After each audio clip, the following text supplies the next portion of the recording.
प्राचीन बेबिलोनमा कुनै समय अर्काद नाम गरेको एकजना धनी मानिस बस्थ्यो। उसको अपार धन सम्पत्तिको चर्चा टाढा टाढासम्म फैलिएको थियो। त्यसबाहेक उसको दान दिने बानी पनि चर्चित थियो। ऊ मन खोलेर दान दिन्थ्यो, परोपकारका काम गर्थ्यो, आफ्नो परिवारप्रति उदार थियो र खुल्ला हातले खर्च गर्थ्यो। हरेक वर्ष उसले आफ्नो धन जति खर्च गरे पनि उसको धन त्यति नै बढ्थ्यो। एक दिन उसका बाल्यकालका केही साथीहरू ऊ भएको ठाउँमा आएर भने, अर्काद, तिमी धेरै भाग्यमानी छौ। तिमी बेबिलोनको सबैभन्दा धनी मानिस बनिसकेका छौ। हामी भने बल्ल तल्ल जीवनयापन गरिरहेका छौँ। तिमी राम्रा कपडाहरू लगाउँछौ र मिठो भोजन गरेर आनन्द लिन सक्छौ। हामीसँग हाम्रो परिवारले पेटभरि खाने खाना पनि छैन, लाउने कपडाहरू पनि छैन। कुनै समय हामी एउटै जस्ता थियौँ। हामीलाई एउटै शिक्षकले पढाएका हुन्। हामी एकैसाथ खेल्दै ठुला भएका हौँ। पढाइ र खेलमा तिमी हामीभन्दा कहिले अगाडि थिएनौ। त्यसपछि पनि तिम्रो अवस्था हाम्रोभन्दा राम्रो थिएन। हामीले थाहा भएसम्म तिमीले हाम्रोभन्दा कडा मेहनत पनि गरेका छैनौ। फेरि के कारणले गर्दा भाग्यले तिमीलाई साथ दियो? कसरी तिमीलाई सारा खुसी दियो? तिम्रो जति हकदार हुँदाहुँदै पनि भाग्यले हामीलाई साथ किन दिएन? साथीहरूको कुरा सुनेर अर्कादले भन्यो, यदि तिमीहरूलाई पैसाको समस्या परिरहेको छ भने या त तिमीहरूले पैसा जम्मा गर्ने नियम थाहा पाएनौ या थाहा पाएर पनि त्यसको पालना गर्दैनौ। भाग्य एउटा दुष्ट चिज हो। यसले कसैको पनि स्थायी रूपमा राम्रो गर्दैन। कसैमाथि मेहनत बिना धन वर्षा गरिदिन्छ र ऊ लगभग बर्बाद बन्छ। भाग्यको कृपा भएपछि मानिसले जथाभावी खर्च गर्न थाल्छ र केही समयमै आफ्नो सबै सम्पत्ति सकाउँछ। उसको सम्पत्ति त सकिन्छ, उसभित्रका इच्छाहरूको भोग भने बाँकी रहन्छ। भोग शान्त गर्नको लागि अब उसँग पैसा बाँकी हुँदैन। भाग्यको कृपा हुने मानिसहरूमध्ये धेरैजना कन्जुस पनि बन्छन् र आफ्नो सम्पत्ति समेटेर राख्छन्। उनीहरू खर्च गर्न डराउँछन्। सम्पत्ति सकियो भने फेरि त्यसलाई प्राप्त गर्न सक्ने योग्यता आफूमा छैन भन्ने उनीहरूलाई थाहा हुन्छ। यसबाहेक उनीहरूलाई चोर र डाकाहरूदेखि पनि डर हुन्छ। यसरी उनीहरूको जिन्दगी खोष्ट जस्तो र कष्टकारी बन्छ। सायद यस्ता मानिसहरू पनि होलान् जसले मेहनत बिना कमाएको धनलाई बढाएर सुखी नागरिकका रूपमा जीवन बिताएका छन्। तर यस्ता मानिसहरू धेरै कम छन्। मैले आजसम्म कथामा सुनेको बाहेक यस्तो मानिस कहिले देखेको छैन। यदि तिमीहरूलाई मेरो कुरामाथि विश्वास लागिरहेको छैन भने आफ्ना परिचित मानिसहरूमध्ये पैतृक सम्पत्ति अचानक मिलेका मानिसहरूलाई हेर। के मैले भने जस्तो हुँदैन? अर्कादका साथीहरूले पैतृक सम्पत्ति प्राप्त भएकाहरूका बारेमा यो कुरा सत्य भएको स्वीकार गरे। उनीहरूले अर्कादलाई ऊ कसरी धनी बन्यो भनेर विस्तारका साथ बताउन आग्रह गरे। अर्कादले भन्न थाल्यो, आफ्नो जीवनमा मैले चारैतिर सुख र सन्तुष्टि दिने धेरै राम्रा चिजहरू देखेँ। सम्पत्तिले यी सबै शक्तिहरूलाई बढाइदिने पनि देखेँ। धनमा शक्ति हुन्छ। धन छ भने सबै कुरा सम्भव हुन्छ। तिमी आफ्नो घर सबैभन्दा महँगो सामानले सजाउन सक्छौ। विदेशको यात्रामा जान सक्छौ। संसारका जुनसुकै देशका व्यञ्जनहरूको स्वाद चाख्न सक्छौ। सुनारबाट आकर्षित गहनाहरू किन्न सक्छौ। ईश्वरको भव्य मन्दिर बनाउन सक्छौ। यसबाहेक पनि इन्द्रियलाई आनन्द र आत्मालाई सुख प्राप्त हुने कुराहरू गर्न सक्छौ। यी सबै कुराहरू थाहा भएपछि मैले जिन्दगीका सबै राम्रा चिजहरू प्राप्त गर्ने सङ्कल्प गरेँ। मैले निर्णय गरेँ, म टाढा उभिएर सुखी मानिसहरूको ईर्ष्या गर्नेहरू जस्तो बन्ने छैन। म सस्तो कपडाबाट सन्तुष्ट हुने छैन। म गरिब मानिसहरूको जस्तो जिन्दगीबाट सन्तुष्ट हुने छैन। यसको विपरीत म राम्रा चिजहरूबाट यस ठाउँमा आफूलाई एक सम्मानित अतिथि बनाउने छु। तिमीलाई थाहै छ, मेरो बुबा एक सानो व्यापारी हुनुहुन्थ्यो। हाम्रो परिवार भने ठुलो थियो। त्यसैले मलाई पैतृक सम्पत्ति मिल्ने अलिकति पनि आश थिएन। तिमीहरूले भने जस्तै म भित्र तीव्र बुद्धि या विशेष योग्यता पनि थिएन। यस्तो अवस्थामा मैले यदि आफ्ना इच्छाहरू पुरा गर्नु छ भने मलाई समय र ज्ञानको आवश्यकता भएको अनुभव गरेँ। जहाँ समयको प्रश्न छ, यो सबैसँग प्रचुर मात्रामा हुन्छ। तिमीहरू सबैसँग धनी बन्नको लागि चाहिने धेरै समय थियो। तिमीहरूले समय बर्बाद गर्यौ। तिमीहरूका अनुसार तिमीहरूसँग सम्पत्तिको नाममा तिमीहरूको परिवार मात्रै छ। जहाँसम्म ज्ञानको प्रश्न छ, तिमीहरूलाई याद छ होला, हाम्रा शिक्षकले हामीलाई ज्ञान दुई प्रकारका हुन्छ भनेर सिकाएका थिए। एक प्रकारको ज्ञानलाई हामी सिकेर जान्दछौँ। अर्को प्रकारको ज्ञान आफूलाई थाहा नभएको कुरा कसरी पत्ता लगाउने भन्ने प्रशिक्षण हो। मैले धन सम्पत्ति सङ्ग्रह कसरी गर्ने भनेर पत्ता लगाउने निर्णय गरेँ। यसको तरिका थाहा हुने बित्तिकै म धन सम्पत्ति सङ्ग्रह गर्नमा ध्यान दिनेछु भनेर सङ्कल्प गरेँ। मलाई लाग्यो यस संसारमा रहउन्जेल जिन्दगीको आनन्द लिनुपर्छ। मलाई रेकर्ड गर्ने ठाउँमा रेकर्ड लेखेर नक्कल गर्ने काम मिल्यो। मैले हरेक दिन कैयौँ घन्टासम्म मृदापात्र माटोमा लेखिएको पत्रमा मेहनत गरेर लेखिरहेँ। महिनौँ मेहनत गरेर पनि मैले पैसाको नाममा अलिकति पनि जम्मा गर्न सकिनँ। भोजन, कपडा, पूजा आदि धेरै कामहरूमा मेरो सारा कमाइ सकिन्थ्यो। यस्तो परिस्थितिमा पनि मेरो सङ्कल्प कम भएन। एक दिन एकजना साहु अल्केमिस्ट सिटी मास्टर कहाँ आए। उनले नवौं नियमको नक्कल मागे र मसँग भने, मलाई यो 2 दिनमा चाहिन्छ। यदि यो काम समयमै पुरा भयो भने मैले तिमीलाई एउटा तामाको सिक्का दिनेछु। त्यो धेरै लामो काम थियो। मैले कडा मेहनत गरेँ। अल्केमिस्ट आउँदा काम अधुरै थियो। उनले मसँग रिसाउँदै भने, यदि तिमी मेरो नोकर भइदिएको भए मैले जानेको थिएँ। उनले ममाथि हात उठाउन सक्दैनन् भन्ने मलाई थाहा थियो। मैले उनीसँग भने, अल्केमिस्ट, तपाईँ धेरै धनी हुनुहुन्छ। मलाई पनि कृपा गरेर धनी हुने तरिका सिकाइदिनुहोस्। यदि तपाईँले ममाथि यति कृपा गर्नुभयो भने रातभरि लगाएर पनि तपाईँको मृतपात्र सकिदिनेछु। उनले मतिर फर्काउँदै भने, तिमी धेरै चलाख रहेछौ। मलाई तिम्रो प्रस्ताव मन्जुर छ। मेरो कम्मर दुखिरहेको थियो। दिएको तेलको वासनाले टाउको दुखिरहेको थियो। राम्ररी देख्न समेत सकिरहेको थिएन। तैपनि मैले रातभरि लेखिरहेँ। बिहान उनी आउँदा सबै लेखेर तयार भइसकेको थियो। मैले उनीसँग भने, अब मलाई दिएको वचन पुरा गर्नुहोस्। उनले दयालु हुँदै भने, तिमीले आफ्नो वचन पुरा गर्यो बाबु। म पनि आफ्नो वचन पुरा गर्न तयार छु। म तिमीले जान्न चाहेको सबै कुरा बताइदिनेछु। म बुढो भइसकेको छु। बुढो मानिसलाई धेरै बोल्न मजा पनि लाग्छ। कुनै युवा बुढो मानिससँग सल्लाह लिन आउँछ भने उसलाई अनुभवबाट प्राप्त भएको ज्ञान मिल्छ। यदि कुनै युवाले बुढो मानिससँग भएको ज्ञान बितेको जमानाको हो भनेर सोच्छ भने उसलाई कुनै पनि लाभ प्राप्त हुन सक्दैन। यही कारणले उनीहरूले यस ज्ञानलाई पाउन सक्दैनन्। एउटा कुरा सधैँ याद राख्नु, आज चम्किरहेको सूर्य तिम्रा बाबुका पालामा पनि चम्किन्थ्यो, संसार रहेसम्म चम्किरहनेछ। उनले अगाडि भने, युवाहरूको विचार तारा जस्तै हो जसले सधैँ आकाशलाई चम्किलो बनाइरहन्छ। बुढाहरूको विचार चाहिँ जुन जस्तै हो जसको चमकमा कुनै पनि फरक आउँदैन। त्यसैले समुद्रमा यात्रा गर्ने मानिसहरूले जुनलाई आधार बनाएर आफ्नो दिशा निर्धारित गर्छन्। मेरा शब्दहरूलाई राम्रोसँग ध्यान दिएर सुन। यदि तिमीले मेरो कुरामा लुकेको सत्यता बुझ्न सकेनौ भने तिमीलाई रातभरि गरेको मेहनत बेकार लाग्न सक्छ। अनि मसिनो तर सशक्त स्वरमा भने, म धनको बाटोमा आफ्नो कमाइको एक भाग आफैसँग राख्ने फैसला गरेपछि मात्रै पुगे। यदि तिमीले पनि यस्तै गर्यौ भने छिट्टै धनी हुने बाटोमा पुग्नेछौ। यति भनेर उनले मलाई एकरो हेरिरहे, के बोलेनन्। मैले सोधेँ, बस यति मात्रै? उनले जवाब दिए, भेडा चराउने एक किशोरीको लागि साहुका रूपमा परिवर्तन हुनको लागि यही नै काफी थियो। मैले सोधेँ, आफूले कमाएको जति मैले आफैसँग त राख्छु नि, होइन र? उनले भने, बिल्कुल होइन। तिमी कपडा सिलाउने मानिसलाई पैसा दिँदैनौ? जुत्ता बनाउने मानिसलाई पैसा दिँदैनौ? भोजनमा खर्च गर्दैनौ? कि तिमी बेबिलोनमा खर्च नगरी बाँच्न सक्छौ? तिम्रो पछिल्लो महिनाको कमाइ खोइ? पछिल्लो वर्षको कमाइ खोइ? मूर्ख, तिमी बाँकी सबैलाई पैसा दिन्छौ, आफूलाई भने दिँदैनौ। तिमी आफ्ना लागि नभई अरूका लागि मेहनत गर्छौ। योभन्दा राम्रो त तिमी कसैको नोकर बन। मालिकले तिम्रो मेहनतको बदलामा तिमीलाई खाना र लाउन दिनेछ। यदि तिमीले आफ्नो कमाइको एक भाग आफूसँग राख्यौ भने 10 वर्षमा कति जम्मा हुनेछ? मेरो गणित ठिकठाक थियो। मैले तत्काल जवाब दिएँ, मेरो 1 वर्षको आम्दानी बराबर हुनेछ। उनी भन्न थाले, तिम्रो कुरा आधा साँचो छ। तिमी जति पनि सुनका सिक्काहरू बचाउँछौ तिनले तिम्रो नोकर बनेर काम गर्नेछन्। यी स्वर्ण मुद्राहरूले जति पनि तामाका पैसाहरू कमाउनेछन् सबै तिनका सन्तान हुन्। तिनले पनि तिम्रै लागि धन कमाउन सक्नेछन्। यदि धनी बन्न चाहन्छौ भने तिमीले बचतमा प्रवेश गर्नुपर्छ। तिम्रो बचत या तामाका पैसाहरू जम्मा गर्न सजिलो होस्, बल्ल तिमीले मनले चाहेको धन प्राप्त गर्न सक्छौ। उनले अगाडि भने, सायद तिमीलाई तिम्रो रातभरको मेहनतको बदलामा मैले गलत सल्लाह दिइरहेको छु भन्ने लाग्यो होला। विश्वास गर, म तिमीलाई हजारौँ गुणा बढी दिइरहेको छु। यदि तिमीसँग मैले भनेको शब्दहरूमा लुकेको सत्यता जान्ने बुद्धि छ भने आफ्नो कमाइको एक भाग आफैसँग राख। तिम्रो कमाइ एकदमै थोरै भए पनि तिमीले यसको 10% भन्दा कम बचाउनु हुँदैन। तिमी योभन्दा जति धेरै बचाउन सक्छौ बचाऊ। सबैभन्दा पहिले आफ्नो लागि राख। बाँकी रहेको पैसाले आफ्नो खर्च चलाऊ। तिर्न नसक्ने गरेर सामानहरू नकिन। यसबाहेक तिमीले बचेको कमाइबाटै भोजन, परोपकार र ईश्वरको पूजाका लागि खर्च गर्नुपर्नेछ। रुख जस्तै धन पनि एउटा सानो बिउबाट बढ्न सुरु गर्छ।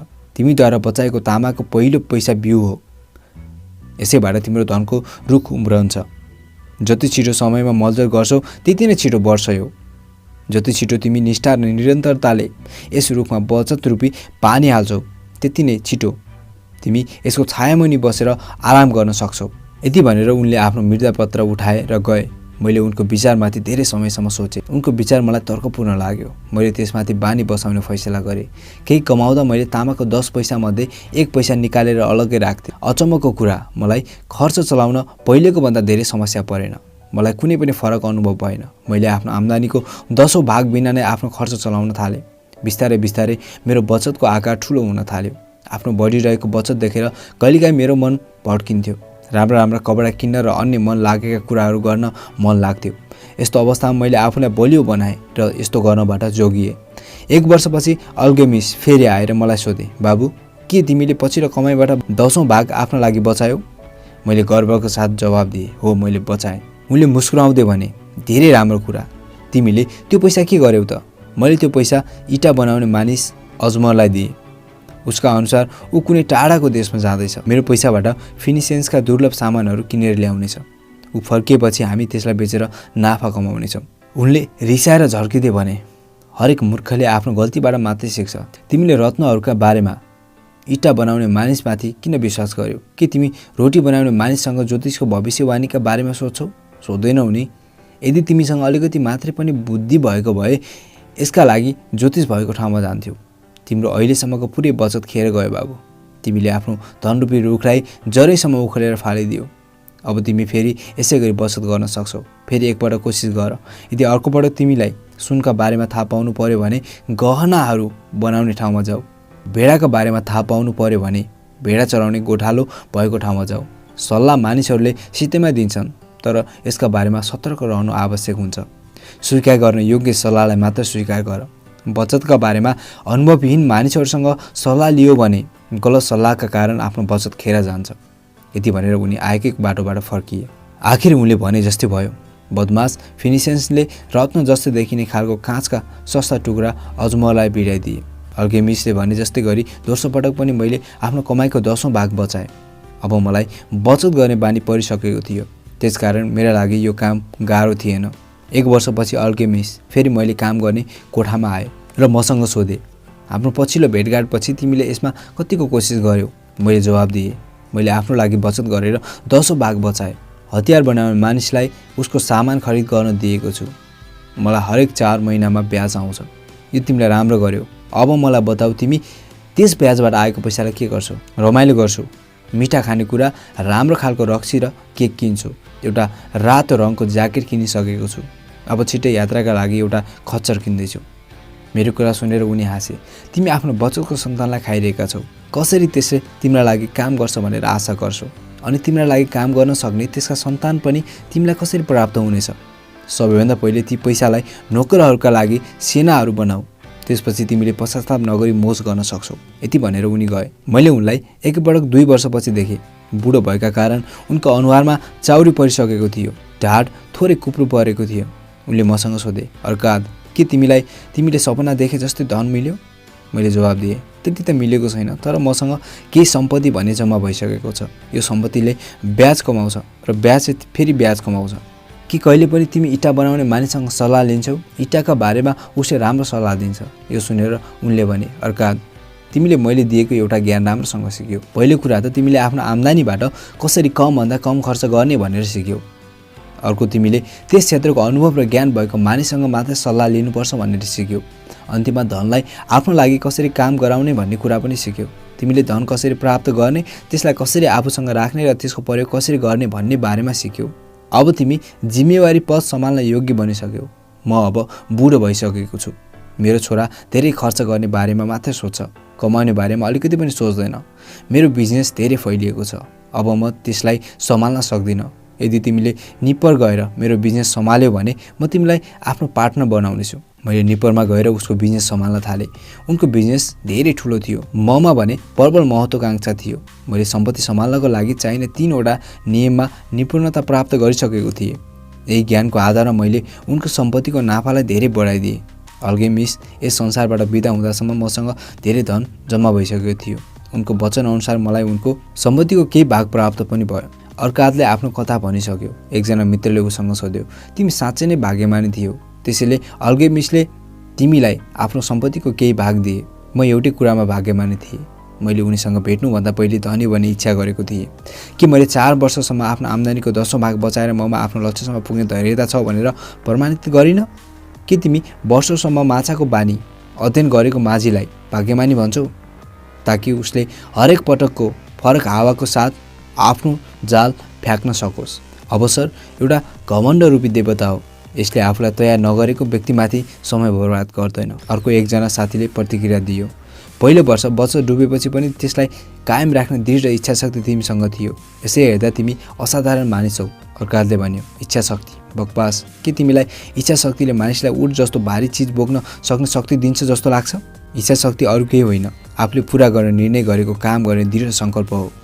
त्यसबेला यदि कुनै काम गर्ने निर्णय गरियो भने त्यो काम सानै भए पनि त्यसलाई पुरा गरिन्छ। नभए महत्त्वपूर्ण काम गर्नको लागि आत्मविश्वास कसरी आउँछ? यदि मैले आफूसँग भनौँ, सहर जाँदा बाटोमा पर्ने पुल तर्ने समयमा म 100 दिनसम्म हरेक दिन सडकबाट एउटा सानो ढुङ्गा टिपेर नदीमा फाल्नेछु, त्यसबेला मैले यस्तो निर्णयलाई हरेक दिन पालना गर्नेछु। यदि कुनै दिन ढुङ्गा फाल्न बिर्सिए भने म फेरि फर्केर भए पनि ढुङ्गा फाल्नेछु। कुनै दिन यो बेकारको काम हो, हरेक दिन ढुङ्गा फाल्नुको सट्टा एकैचोटि धेरै ढुङ्गा फालेर झन्झट समाप्त गरिदिन्छु भनेर पनि भन्दिनँ। यस्तो गर्दिनँ पनि। कुनै काम गर्ने फैसला गरेपछि मैले त्यसलाई पुरा गरेर छोड्छु, बरु सुरुमै मबाट अव्यावहारिक काम नहोस् भन्ने कुराको ध्यान राख्छु। फेरि अर्को साथीले भन्यो, तपाईँका कुराहरू तर्कपूर्ण छन्, यदि यो साँचो हो भने झनै सजिलो काम पनि हो। तर सबै मानिसहरूले यस्तै गर्न थाल्यो भने धनको एउटा हातबाट अर्को हातमा कसरी पुग्छ? अर्काले जवाब दियो, जहाँ पनि मानिसहरूले श्रम गर्छन् त्यहाँ धन बढ्छ। यदि कुनै धनी मानिसले एउटा नयाँ भवन बनाउँछ भने के उसले गरेको खर्च गायब हुन्छ? हुँदैन। एउटा बनाउने मानिसलाई यसको एउटा भाग मिल्छ, मजदुरलाई एक भाग मिल्छ, रङ लगाउने मानिसलाई एक भाग मिल्छ र जसले भवन बनाउनमा मेहनत गरेका छन् उनीहरू सबैलाई त्यस धनको भाग मिल्छ। भवन बनेर तयार भएपछि के त्यो भवन लागत जति मूल्यवान हुँदैन? के भवन बन्नुको कारणले त्यस जग्गाको मूल्य बढ्दैन? धन जादु जस्तै गरेर बढ्छ। कुनै पनि मानिसले यसको भविष्यवाणी गर्न सक्दैन। कि फिनिसियन्सको समुद्री जहाजले विदेशमा गएको व्यापारबाट कमाएको धनबाट बिरान समुद्री किनारमा भव्य सहर बनाइदिएको छैन? अर्को एउटा साथीले सोध्यो, त्यसो भए हामीलाई धनी बन्नको लागि के सल्लाह दिन्छौ? हाम्रो धेरै वर्षहरू बर्बाद भइसकेका छन्, हाम्रो जवानी बितिसकेको छ र हामीसँग बचतको नाममा केही पनि छैन। म तिमीलाई अल्केमिस्टले सिकाएको कुराहरू समझदारीका साथ सिक्न सल्लाह दिन्छु। तिमी आफैलाई भन्ने गर, म आफ्नो कमाइको एक भाग आफैसँग राख्नेछु। यस वाक्यलाई बिहान उठ्ने बित्तिकै दोहोऱ्याऊ, दिउँसो राति हरेक दिन र हरेक घन्टा दोहोऱ्याऊ। यो वाक्य आकाशमा आगोको अक्षर जस्तै नदेखिएसम्म यसलाई दोहोऱ्याउन नछोड। आफ्नो मस्तिष्कमा यस्तो विचार राखेपछि आम्दानीको जति भाग तर्कसङ्गत लाग्छ बचाऊ। तिम्रो बचत तिम्रो आम्दानीको एक भागभन्दा कम हुनु हुँदैन। बचतलाई अलग्गै राख। यदि आवश्यक छ भने आफ्नो बाँकी खर्च घटाइदेऊ, तर सबैभन्दा पहिले एक भाग छुट्टै राख।